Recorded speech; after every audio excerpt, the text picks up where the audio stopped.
కర్నూలు జిల్లా పోలీసు వారి హెచ్చరిక. ఎవరైనా మిమ్మల్ని డిజిటల్ అరెస్ట్ చేస్తామని బెదిరిస్తే నమ్మకండి. అసలు డిజిటల్ అరెస్ట్ అనేది చట్టంలో లేనేలేదు. అది ఒక అబద్ధం. డిజిటల్ అరెస్ట్ అనేది సైబర్ నేరంలో ఒక భాగం. సైబర్ నేరగాళ్లు తాము CBI, ED, narcotic department, Delhi లేదా ముంబై పోలీసులమని మీకు గాని మీ కుటుంబ సభ్యులకు గాని ఫోన్ చేసి డ్రగ్స్, నకిలీ కరెన్సీ, నకిలీ పాస్పోర్ట్ లేదా మీరు ఆర్డర్ చేసిన పార్సిల్స్ లో నిషేధిత వస్తువులు ఉన్నట్లు ఫోన్ చేసి మిమ్మల్ని భయభ్రాంతులకు గురి చేసి బెదిరిస్తారు.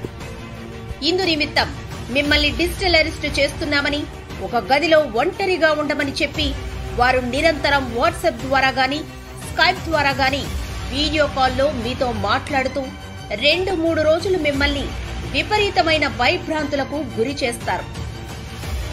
తరువాత మీ వాట్సాప్ కు అబద్ధపు అరెస్ట్ నోటీసులు, ఇన్కమ్ ట్యాక్స్ నోటీసులు పంపించి తరువాత మిమ్మల్ని పై కేసుల నుండి తప్పిస్తామని నమ్మించి మీ వద్ద నుండి పెద్ద మొత్తంలో డబ్బు డిమాండ్ చేస్తారు. ప్రజలారా, ఇటువంటి సైబర్ నేరగాళ్ల మోసాలకు గురి కాకుండా ఎల్లప్పుడూ అప్రమత్తతతో ఉండండి.